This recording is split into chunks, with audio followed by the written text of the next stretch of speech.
আপনি কি চান বলুন তো? আপনি কি রিটার্ন চান? মানে ইনভেস্ট করে তার এগেনস্টে কত টাকা আসবে সেটা চান? না আপনি আপনার অভীষ্ট লক্ষ্যে পৌঁছতে চান? আপনার কাছে কোনটা বেশি ইম্পর্টেন্ট? লক্ষ লক্ষ কোটি কোটি মানুষ যারা ইনভেস্ট করছেন, কখনো কিনছেন, কখনো বিক্রি করছেন, তাদের খেলা।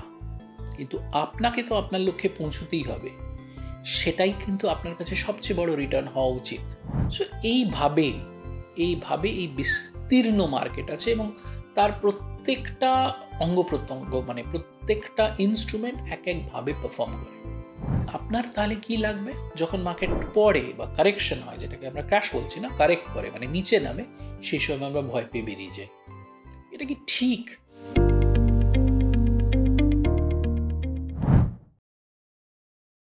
একটা বিষয় নিয়ে ইনভেস্টমেন্ট জগতে সবসময় কথা হতে থাকে, সেটা হচ্ছে কোন ইনভেস্টমেন্ট সবচেয়ে বেশি রিটার্ন দেয় বা দেবে।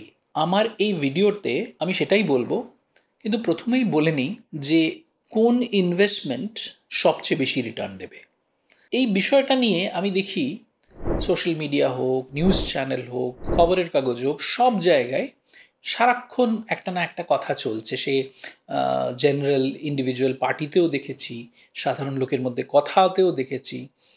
এই একটা ন্যারেটিভ তৈরি করা হয়েছে, কোন ইনভেস্টমেন্ট সবচেয়ে বেশি রিটার্ন দেবে। এবং মূলত যে ডিসকাশনটা হয় যে এই পাস্ট এক্সপিরিয়েন্সের ভিত্তিতে লোকজন একটা না একটা কিছু বলতে থাকেন। কিন্তু সত্যি এটা কি কোনো রিকোয়ারমেন্ট? না, যেটা নিয়ে আমি কথা বলবো সেই রিকোয়ারমেন্টটা অনেক বেশি। আপনি কি চান বলুন তো? আপনি কি রিটার্ন চান? মানে ইনভেস্ট করে তার এগেনস্টে কত টাকা আসবে সেটা চান? না আপনি আপনার অভীষ্ট লক্ষ্যে পৌঁছতে চান? আপনার কাছে কোনটা বেশি ইম্পর্ট্যান্ট? এই ক্ল্যারিটি আজকের ভিডিওতে আমরা এই লক্ষ্যে পৌঁছানো কতটা ইম্পর্ট্যান্ট আর রিটার্ন কতটা ইম্পর্ট্যান্ট এই বিষয়টা নিয়েই আলোচনা করব। আপনি কি চান? আপনি রিটার্ন চান? না আপনি আপনার ইনভেস্টমেন্টের মধ্যে দিয়ে আপনি আপনার লক্ষ্যে পৌঁছতে চান? দেখুন, রিটার্নের একটা পিটফল আছে। ধরুন আপনি 1,00,000 টাকা ইনভেস্ট করেছেন এবং সেখান থেকে আপনি 25% রিটার্ন পেয়েছেন, ধরা যাক। তার মানে 1,00,000-এর এগেনস্টে আপনি 25,000 টাকা রিটার্ন পেয়েছেন। আর আরেকজন সে 1,00,00,000 টাকা ইনভেস্ট করেছে, কিন্তু 10% রিটার্ন পেয়েছে। অর্থাৎ সে 10,00,000 টাকা রোজগার করেছে আপনার থেকে কম ইনভেস্টমেন্ট করেও। অভীষ্ট লক্ষ্যে কে পৌঁছবে আগে, আপনি না সে? যদিও মানে এই রিটার্ন ব্যাপারটা না খুব এরাটিক। তার কারণ রিটার্ন আমি আপনি দেই না, রিটার্ন দেয় বাজার। যে বাজারে ইনভেস্ট করলে আপনি রিটার্ন পান, সেটা না আপনি কন্ট্রোল করেন না আমি কন্ট্রোল করি।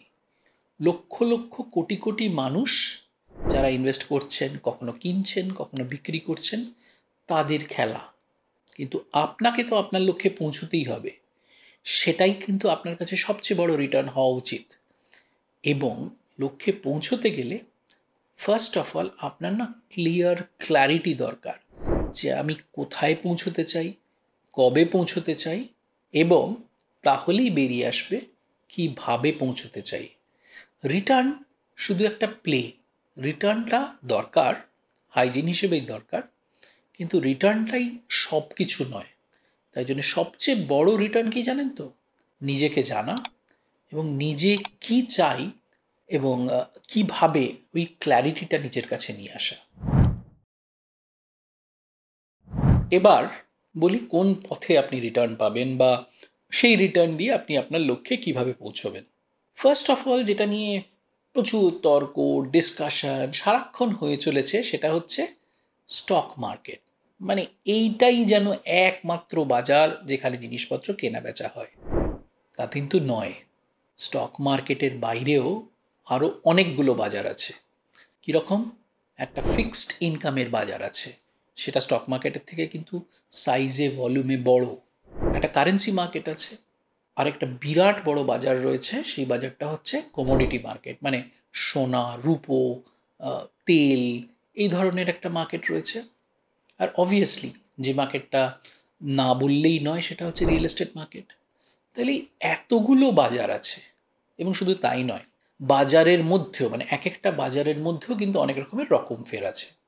তার মানে ধরুন বিজনেসের ক্ষেত্রে মানে ইকুইটির ক্ষেত্রে লার্জ কোম্পানি আছে, বড় বড় কোম্পানি আছে, লার্জ ক্যাপস যাকে আমরা বলি, মিড ক্যাপস আছে যেগুলো মাঝামাঝি কোম্পানি, যেগুলো ছোট আর নেই, বড় হয়েছে কিন্তু আরও বড় হতে পারে। স্মল ক্যাপস আছে অর্থাৎ ছোট কোম্পানি। এবার স্মল ক্যাপের তলায় আরও ছোট কোম্পানি আছে, মাইক্রো ক্যাপস ধরুন। এবার কিছু কোম্পানি আছে যেগুলো এখনও লিস্টিং হয়নি, যেটা নিয়ে আবার আজকাল খবরের কাগজে খুব লেখালেখি হচ্ছে, বিভিন্ন লোক লিখছেন আনলিস্টেড স্পেস, আনলিস্টেড কোম্পানি। এর বাইরে আরও আছে বিদেশি মার্কেট আছে, এই ধরুন ইউএস মার্কেটস। এই ধরুন ইউএস মার্কেটসে আবার টেকনোলজিক্যাল স্টকস আছে, নন টেকনোলজিক্যাল স্টকস আছে। ধরুন Chinese market, European market, Brazilian market. তো এত রকমের রকমারি স্টকস আছে। এবার কোন স্টকস, কোন বাজার কখন আপনাকে কী রিটার্ন দেবে, পাস্ট এক্সপিরিয়েন্স বা পাস্ট পারফরমেন্সের ভিত্তিতে যদি আপনি বলতে যান, তাহলে এখানে কিন্তু হিস্ট্রি উইল ফেল। একটা প্যাটার্ন অবশ্যই আছে, বাট সেই প্যাটার্নটা রিপিট হয় না এত quickly, it takes its own time. আবার ধরুন ডেট মার্কেটের ক্ষেত্রেও মানে ফিক্সড ইনকাম মার্কেটের ক্ষেত্রেও ব্যাংকস আছে, মানে যারা আপনাকে ফিক্সড ডিপোজিটস দেয়। আবার ধরুন বন্ড মার্কেটস আছে। এবার বন্ড মার্কেটের ক্ষেত্রে লং টার্ম বন্ডস আছে, শর্ট টার্ম বন্ডস আছে। সেখানে আপনার গভর্নমেন্টের সিকিউরিটি মানে যেখানে সরকার আপনার থেকে লোন নিচ্ছেন আছে, কর্পোরেট আপনার থেকে লোন নিচ্ছে, কর্পোরেট সিকিউরিটিজ আছে। সো এইভাবে এই বিস্তীর্ণ মার্কেট আছে, এবং তার প্রত্যেকটা অঙ্গ প্রত্যঙ্গ মানে প্রত্যেকটা ইনস্ট্রুমেন্ট এক একভাবে পারফর্ম করে। আপনার তাহলে কি লাগবে? ওই যে বললাম, রিটার্ন নয়, আপনাকে জানতে হবে যে আপনার গোলগুলো কোথায় আছে। মানে আপনার গোলটা কি 1 বছরের মধ্যে, না আগামী 3 বছরের মধ্যে, না হয়তো আপনি রিটায়ারমেন্টের কথা ভাবছেন 20 বছরের মধ্যে। এই গোলসের ভিত্তিতে, এই সময়ের ভিত্তিতে, কত সময় আপনি এই মার্কেটসগুলোকে দেবেন, আপনার কিন্তু ইনভেস্টমেন্টসের প্যাটার্নও চেঞ্জ করে যাবে। এবং সেখানে ডেফিনেটলি ডিপেন্ড করবে না আজকের দিনে বা গত 3 মাসে বা গত 6 মাসে সবচেয়ে ফ্যান্সি জিনিসটা কি, সবচেয়ে বেশি রিটার্ন কি দিয়েছে গত 6 মাসে দেখে যদি আপনি আজকে ইনভেস্টমেন্ট করেন, 5 বছর বাদে বা 10 বছর বাদে বা 3 বছর বাদে কি হবে, সেটা তো সেই সেই পারফরমেন্সও নাও ঘটতে পারে, ইনফ্যাক্ট ঘটে না। তাই জন্যে আপনাকে আপনার রিটার্নস ওই গোল অনুযায়ী অ্যাসেটসগুলোকে ঠিকঠাক করে ইনভেস্টমেন্ট করতে হবে, অ্যাসেট প্যাটার্নসগুলোকে চেঞ্জ করতে হবে।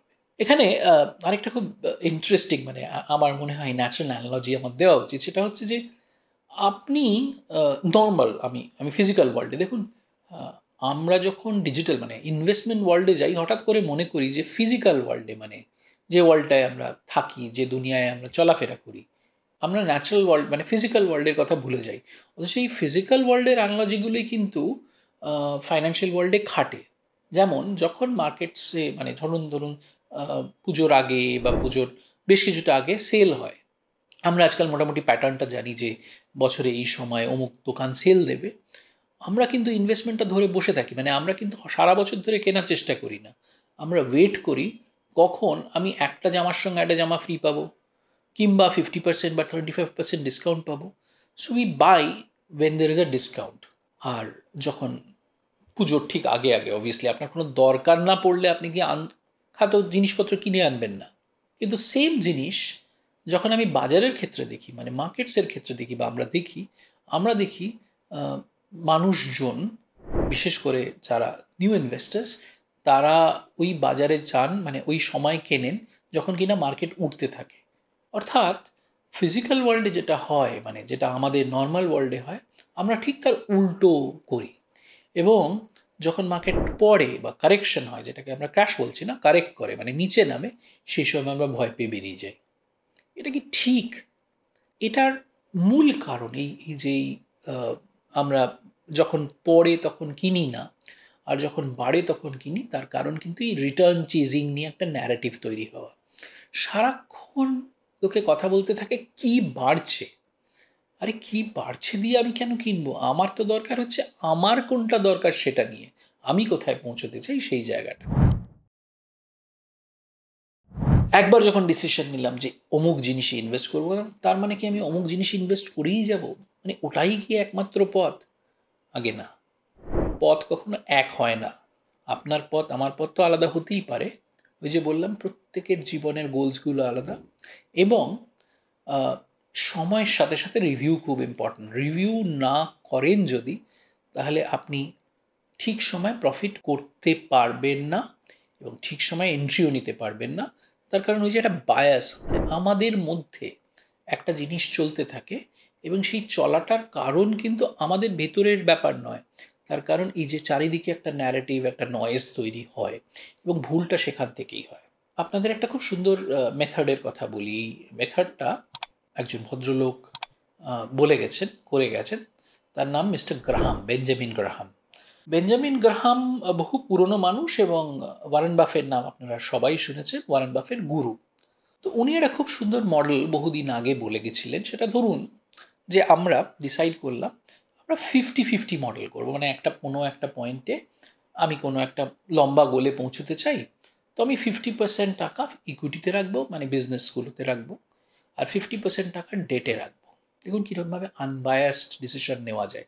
আমি কিন্তু বলছি না যে আপনারাও 50-50 করবেন, আমি বলছি বেঞ্জামিন গ্রাহামের মডেলে উনি 50-50 করে দেখিয়েছেন। খুব ইন্টারেস্টিং মডেলটা। উনি বলছেন যে আমি যদি 50% টাকা ডিসাইড করি at any point of time, ধরুন আমার কাছে 100 টাকা আছে, আমি 50% টাকা ডেটে রাখছি, 50% টাকা ইকুইটিতে রাখছি। এবার কোনো একটা সময় ইকুইটি বেড়ে গেল, মানে আমার 100 টাকা ছিল, আমি 50 টাকা ডেটে রেখেছিলাম, 50 টাকা ইকুইটিতে রেখেছিলাম। এবার ইকুইটি মার্কেট অ্যাপ্রিসিয়েট করে গেল, ধরুন 50 টাকাটা গিয়ে 70 টাকা হয়ে গেল, ভালো কথা। আর ঠিক সেই সময় ডেট রিভার্স করে নেমে গেল, মানে আপনার ধরুন 50 টাকা যেটা আপনার ডেট মার্কেটে ছিল সেটা 40 টাকা হয়ে গেল। তার মানে আপনার এখনকার হিসেব হচ্ছে 70 টাকা আপনার ইকুইটিতে আছে, আর 40 টাকা আপনার ডেটে আছে। নর্মাল মানুষ কী করবে? বিকজ অফ দেয়ার ইমোশন, যেহেতু ইকুইটি মার্কেট বেড়ে গেছে, তারা আরও ইকুইটি কেনার চেষ্টা করবে। গ্রাহাম সাহেব ঠিক উল্টো বললেন। গ্রাহাম সাহেব বললেন যে 50-50 তো করতে হবে আমাদের, তাহলে 70 টাকা ইকুইটি আর 40 টাকার ডেট, মানে 110 টাকা আছে, তার 50% হচ্ছে 110/2, মানে 55 টাকা। গ্রাহাম সাহেব বললেন যে আপনি 70 টাকা থেকে 15 টাকার ইকুইটি বিক্রি করে দিন, মানে আপনার ইকুইটি প্রপোর্শন হয়ে গেল 55 টাকা, আর ওই 15 টাকা দিয়ে যেটা আপনি বিক্রি করলেন, ওই 15 টাকা দিয়ে আপনি আবার খানিকটা ডেট কিনে নিন, অর্থাৎ আপনার 40 টাকার ডেট হয়ে গেল 55 টাকা। তার মানে 55 টাকা ইকুইটি, 55 টাকার ডেট, দুটো আবার ওই 50-50 ব্যালেন্স হয়ে গেছে। এতে কি দাঁড়ালো? এতে দাঁড়ালো যে যখন ইকুইটি মার্কেট বেড়ে গেল, আপনি সেই সময় প্রফিট বুক করে ইকুইটি মার্কেটকে কমিয়ে নিলেন, আপনার প্রপোর্শন কমিয়ে নিলেন, আর ডেট মার্কেট যেই সময় কমে গেছে সেই সময় আপনি ডেটে ইনভেস্ট করলেন। এই ফর্মুলাটা 50-50 ফর্মুলা কিন্তু অসাধারণ ভালো কাজ করে। আপনারা যে কোনো ব্যালেন্স ফান্ড বা আজকালকার দিনের মাল্টি অ্যাসেট ফান্ডে এগুলো দেখতে পাবেন, ওরা এই মডেলসে সমানে কাজ করে। তাই রিটার্ন চেজিং করা, মানে অমুক জিনিস বাড়ছে ওটাই আমায় কিনতে হবে, এই ধরনের চেজ করা, বা যে কোনো জিনিসে যেখানে আমার মনে হয়, আমার ফোমো হয়, আমার মনে হয় I am fear of missing out হয়, আমি ওটাই কিনতে চাই, একটা বিপদ ডেকে আনে। গত 4 বছর পোস্ট আর 5 বছরে পোস্ট কোভিড আপনারা একটা অসাধারণ ভালো মার্কেট দেখেছেন, বিকজ অফ ভেরিয়াস রিজনস। কিন্তু আজকে জিও পলিটিক্যাল সিচুয়েশনে ব্যাপারটা দেখবেন, আপনার গত 6 মাসে দেখতেও পাচ্ছেন একই জায়গায় সাইডওয়েজ মার্কেট মুভ করছে। এই সময় কিন্তু এই ধরনের স্ট্র্যাটেজি, ব্যালেন্স স্ট্র্যাটেজি নেওয়া খুব খুব ইম্পর্ট্যান্ট। না হলে আস্তে আস্তে আপনাদের ইন্টারেস্ট নষ্ট হয়ে যাবে। তাই রিটার্ন, যেটা আমি বলছিলাম, is not the main thing, it is about reaching your goals. এবং ওই গোল রিচ করতে গেলে আপনার দরকার হচ্ছে অ্যাসেটসগুলোকে বোঝা, সেটাকে প্রপারলি অ্যালোকেট করা, এবং আস্তে আস্তে এইগুলোকে ইউজ করে আপনার লক্ষ্যে পৌঁছে যাওয়া। তাহলে আমার মনে হয় আজকের জন্যে আমি যেটা বলেছি, মানে প্রথম থেকে যদি আমি রিভিউ করতে করতে আসি, আমি এসেনশিয়ালি বলার চেষ্টা করেছি হচ্ছে 1 নম্বর, return is not the thing. আপনার মনের ক্ল্যারিটি যে আমি কোথায় পৌঁছতে চাই, গোল ইজ মোর ইম্পর্ট্যান্ট। এই গোলগুলোকে ঠিকঠাক ডিফাইন করা খুব ইম্পর্ট্যান্ট, অ্যাসেটসগুলোকে জানা খুব ইম্পর্ট্যান্ট, সেটা কীরমভাবে কাজ করে, এবং ডিসকাউন্টে কেনা, যেটা আমরা নর্মাল ফিজিক্যাল ওয়ার্ল্ডে করি, এই ডিসকাউন্টে কেনাটা খুব ইম্পর্ট্যান্ট। যদিও এটা মানসিকভাবে খুব প্রবলেম হয়, আমি যখন পড়ছে তখন কিনতে পারি না, অথচ ফিজিক্যাল ওয়ার্ল্ডে গিয়ে সেটা করি। তাহলে নিজেকে টিউনিং করা, নিজের বিহেভিয়ারিয়াল অ্যাটিটিউডগুলো চেঞ্জ করা খুব ইম্পর্ট্যান্ট। এবং গত 5 বছর শুধু না দেখে যদি একটু গত 20 বছর বা 30 বছরের হিস্ট্রি আপনারা দেখেন, তাহলেও হয়তো ভালো করবেন, তাহলে আপনারা বুঝতে পারবেন আমি কি বলতে চাইছি। শেষ করার আগে একটা ইন্টারেস্টিং, আমি বিভিন্ন কমেন্টস পাচ্ছি, সেই কমেন্টস, এটা খুব ইন্টারেস্টিং কমেন্ট আমি দেখলাম, আমি তার উত্তরটা দিয়ে রাখি। কেউ একজন বলেছেন যে আপনি বলছেন যে মার্কেট 50% কারেকশন। আমি একটা আগের ভিডিওতে বলেছিলাম যে 100 টাকা আমি যদি ইনভেস্ট করি এবং সেটা যদি 50% কারেক্টেড হয়ে যায়, তাহলে 50% কারেকশনকে রিকভার করার জন্যে, মানে 100 টাকা যদি 50 টাকা হয়ে যায়, অর্থাৎ 50% হয়, মানে 100 - 50, মানে 50/100, 50% কারেক্ট করে, তাহলে 50 টাকাকে আবার 100 টাকা নিয়ে যেতে গেলে, মানে তখন আমাকে 50 টাকার উপর 50 টাকা, মানে 100% রিটার্ন জেনারেট করতে হবে। তো উনি আমাকে কমেন্টে লিখেছেন যে মার্কেট আবার 50% কারেকশন করে কোথায়। আমি উত্তরটা দিয়ে রাখি এখানে, সেটা হচ্ছে আপনারা গিয়ে দেখতেই পারেন আমাদের মার্কেটস, আমাদের ইন্ডিয়ান মার্কেট 1992-তে করেছে 50% কারেকশন, হর্ষদ মেহতার সময়। 2000 সালেও করেছে, 2000 সালে যখন আমাদের টেক বাস্ট হয়েছিল, আর কিছুদিন আগে 2008-এও করেছে। সো 3বার আমার মনে আছে, আমি বললাম কোভিডের সময় 40%-এর মতো নেমেছিল। এটা হচ্ছে মার্কেটের কথা, তো কারেক্ট হতেই পারে, এমন নয় কারেকশন হয় না। গ্লোবাল মার্কেটস আরও বহুবার কারেক্ট করেছে 50%। আর স্টকের ক্ষেত্রে 50 কেন, 100%ও দেখেছি ক্র্যাশ করে বেরিয়ে যেতে। তাই জন্যে কোনো কিছুই ফাইনাল নয়, কোনো কিছুই ধরে যদি আমি এগোই যে এটাই ঘটেছে, এর বাইরে আর কিছু ঘটতে পারে না, এতই যদি ব্যাপারটা সোজা হতো বা এতই যদি ব্যাপারটা স্ট্যাটিক হতো, তাহলে তো সবাই এই কাজটাই করতো, কাজকর্ম আর কেউ কিছু করতো না। সেই বাফের একটা কথা বলে শেষ করি, সেটা হচ্ছে উনি বলেছিলেন যে আমি যদি শুধু শুধু পড়াশুনো করে, শুধু পড়ে পড়ে ব্যাপারটাকে, মানে আমি যদি বিরাট ইনভেস্টার হতাম, তাহলে পৃথিবীতে সবচেয়ে ভালো ইনভেস্টার লাইব্রেরিয়ানরা হতেন, কেন ওনারা সারাদিন বই নিয়ে ঘাঁটাঘাঁটি করছে। তাই জন্য আমাদের দরকার অবজারভেশন, বাইরে কি ঘটছে সেটাকে রিলেট করা এবং সেটাকে প্রসেস করতে পারার ক্ষমতা। আজকে এখানেই থাক, ধন্যবাদ, and happy listening, and have a very safe financial life. Thank you so much.